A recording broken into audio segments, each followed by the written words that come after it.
Hi.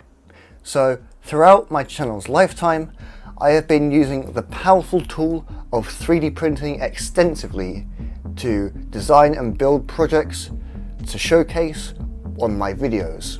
Recently, in the past couple of years or so, I have also become increasingly interested in the concept of modular design and designing for disassembly, as I believe it is an important thing for transitioning into a more sustainable world.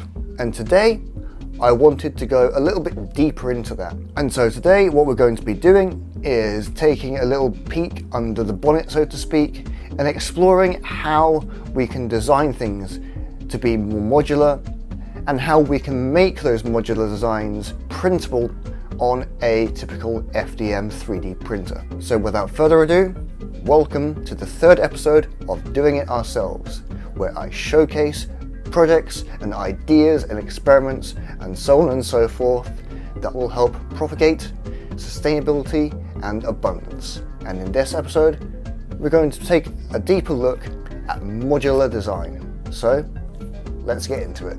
Firstly, let's take a look at what modular design actually means. Traditionally, products are designed in such a way as to have as few parts as possible.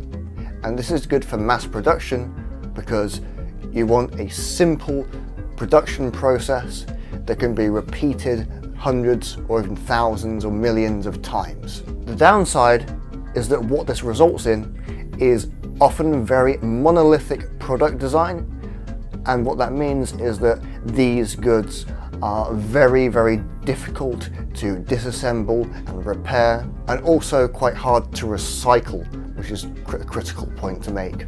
With modularity, the key principle is to design things so that they are easy to disassemble and repair and have interchangeable parts, and so they are easy to recycle as well by virtue of being designed for disassembly. When you're designing things to be 3D printed, you're sort of forced more into the modularity camp even further for a few reasons. The most obvious of which being that 3D printers are limited by build volume.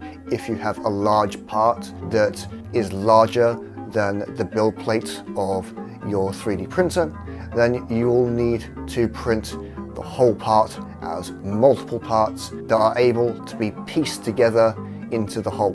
3D printed parts also have long print times, and so if one large part breaks, or if a little piece of a large part breaks, you need to replace that whole part. You need to print a whole other model. Whereas if, say, that little piece of that large part was its own separate part that could be interchanged, you only need to print that little piece.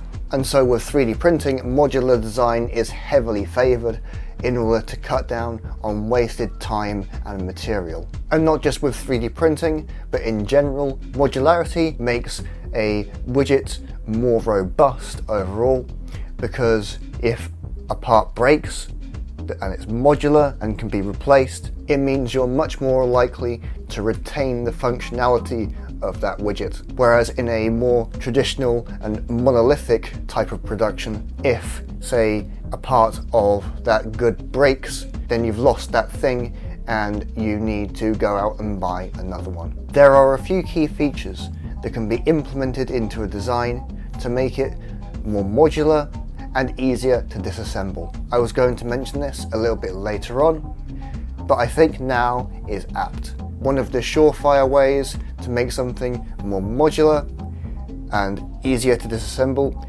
is to avoid the use of adhesives and instead opt for other fastening methods such as screws or nuts and bolts and so on and so forth. Throughout my designs, I have made a habit to avoid the use of glues, sticky tapes and other things that could indeed have made my projects a lot easier, but I instead chose to design around them in order to ensure that A, my designs were modular, and B, that the material those things were made of remained clean, and so they could be easily separated for recycling. If I had a part printed in PLA that was covered in sticky residue from tape or glue, or even worse, if it was covered in superglue, which is a thermosetting polymer, and when you combine that with a thermoplastic like PLA, that's really bad news for recycling, because the PLA part at that point is basically contaminated and is unable to be recycled. When it comes to things like threads, what you'll see a lot of people do with 3D printed parts, and in industry you see a lot of this with plastic parts as well, is the use of threaded inserts. These are small brass casings that are shaped inside to have a thread, and outside they have notches that act as a grip on the host material, and for ease of assembly this works fine, and it acts as a really strong thread for functional parts. The downside is that it makes disassembly and recycling of the part at the end of its life much more difficult. Something I've been tinkering around with, and you can see this on multiple videos on my channel, is the idea of using removable square nuts. How I've gone about this is I've taken some square nuts, I've designed slots for them to go into, and on the underside of the part what you'll see is vias, and something thin and hard like a needle can be poked into these vias in order to release the square nut, which can be reused in another project. And this is yet another thing that aids in ease of disassembly. With many devices with plastic casings and even some 3D printed parts, what you'll often see is if it can be disassembled, it's often through things like hooks and clips, and you can use these in your designs, but I would advise to use them sparingly, as these plastic clips can often break and you're left with having to print a whole other part. But they can be handy, especially if you are designing something that has to be very compact. In my last video, we explored how I unfortunately had to make use of foreign materials in order to get the bearing of my generator to fit into its cap. Ideally, what I should have done is adjusted the tolerances so that the press fit of the bearing into the cap would be tight enough so that it would stay put, and ideally that's what should be incorporated into a design. If you're going to have something that's going to be press fit, you want it so that it's firmly secured, but also you don't want to have it so tight that it can't be disassembled at the end of that thing's life. In addition to modularity, it's also important to consider printability into your design. So let's go into that. As mentioned before, for particularly large designs, you may want to print them in multiple parts that can be easily fitted together. Now, as I've also said, if you want these to be modular, you should avoid using things like adhesives to simply stick the parts together, and should instead fasten them together so that they can be replaced and disassembled and so on.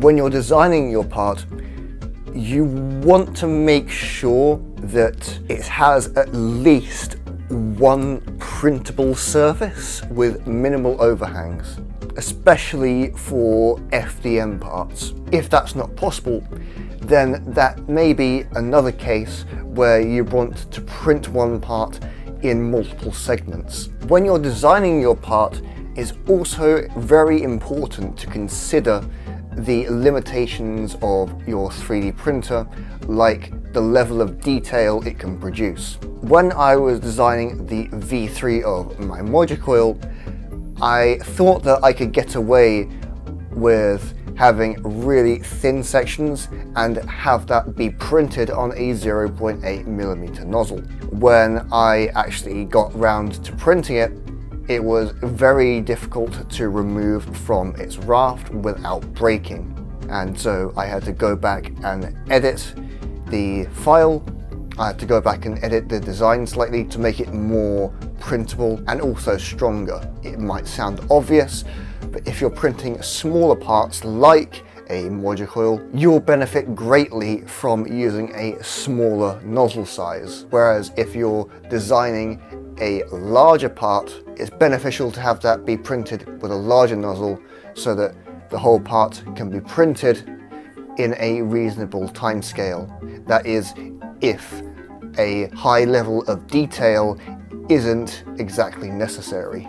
And lastly, but absolutely certainly not least, is to consider your print orientation of your part. During the design and printing process, if you're designing a functional part, it's important to ensure that the tensile stress of the part is perpendicular to the layer lines. With FDM printing, the whole process involves building your parts layer by layer, and the layers are often a weak point in 3D printed parts.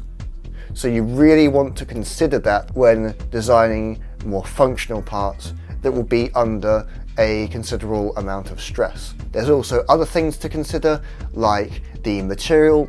However, personally, for my projects, I've never found a use case for a material other than bog standard PLA. I may in the future, but I've yet to run into a scenario where the PLA has been a limiting factor. Anyway, I hope you've learned a little bit about modular design and also a tiny bit about how to make your designs more printable. Thank you very much for watching. Hope you've enjoyed and found it informative, and I will catch you in the next one. Take care, bye for now.